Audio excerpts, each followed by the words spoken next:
Donc c'est la Robocrop de Garford, hein, c'est Voilà, ça? ouais. Et tu l'as depuis combien d'années? Là, c'est la deuxième campagne. Donc elle est équipée avec des disques qui permettent. C'est pas des disques de protection, hein, c'est des disques qui attaquent, qui travaillent avant les lames afin de raser au plus la ligne de semis pour éviter évidemment la partie de désherbage manuel. Donc ce qui permet aussi sur des jeunes pousses comme les endives, le disque attaquant, on évite les problèmes de section des graines, quoi, des jeunes plantes, puisqu'on évite que ça se soulève, quoi. Ouais, donc il y a Là. quand même un rôle de protection. Euh, Quand tu non, parles de... non, c'est vraiment parce que quand une lame sur des limons, Oui. ça fait une croûte, ça lève et on peut casser la partie racinaire. D'accord. Par la croûte. Donc ce disque évite Oui, un d'avoir ce phénomène-là. déchaussage mécanique. Voilà, je cherchais le terme, déchaussage. Et donc tu utilises cette bineuse pour désherber alors les endives, Les endives, betteraves rouges. les betteraves rouges. Ouais. C'est un investissement de combien ça? Ça, aujourd'hui, c'est un investissement de plus de 30 000 euros. 30 000 euros. Et ça a encore augmenté en plus. Depuis le temps. T'en es content? Oui, la partie arrière, j'en suis content au niveau technique. La partie visible, la partie caméra, on va dire lecture optique, elle a ses limites, quoi. Elle a ses limites quand on a des endives qui sont très petites et qu'on n'arrive pas à voir les lignes, la caméra ne voit pas les lignes. Donc ça a ses limites quand même d'utilisation. Il y a certainement des évolutions à moyen terme. Oui, c'est ta caméra ici que tu mets là sur le côté. Voilà, c'est ça. Une caméra qui était fournie par qui? C'est Garford qui a son propre système de vision et de.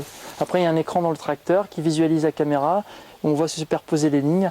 À tout moment, on peut reprendre manuellement le contrôle de la machine. Donc, il faut savoir que c'est un translateur, hein. La machine translate de gauche à droite. Et ton vérin de translation? Il est à l'intérieur de ce boîtier. D'accord. Et donc, à tout moment, soit c'est la caméra qui guide, soit on reprend manuellement. Dans des conditions où on n'arrive pas à lire, on reguide la machine manuellement, quoi. Alors tu as un système ici de pression Alors là, on est hydraulique. Ouais, ce qui est bien, c'est que la machine est en pression hydraulique.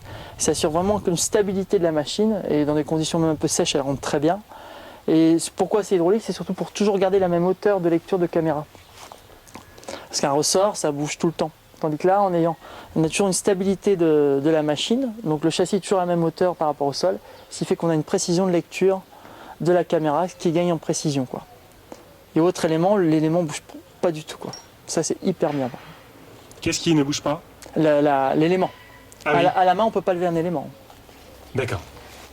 C'est Et tu pratique. règles ça, cette pression? On Tu peut la tares? régler, oui, par la pression du tracteur. On a une vanne qu'on branche à un flexible et on règle avec la pression du tracteur la pression de la bineuse, quoi. Et donc avec ici en fait, tu règles la hauteur de la roue de jauge. Voilà, c'est ça, hauteur de roue de jauge. Il y a beaucoup de réglages, c'est la difficulté, comme dans beaucoup de bineuses, c'est le temps de réglage, quoi. Oui, Parce que bien trouver le... on joue aussi sur l'inclinaison des disques, l'angle d'attaque des disques, la hauteur, pareil les lames derrière aussi. Donc j'ai plusieurs types de lames, j'ai des lames slash, j'ai des lames à cœur. Alors suivant l'utilisation que je veux, la lame slash c'est la lame qu'on voit là, on en voit une ici.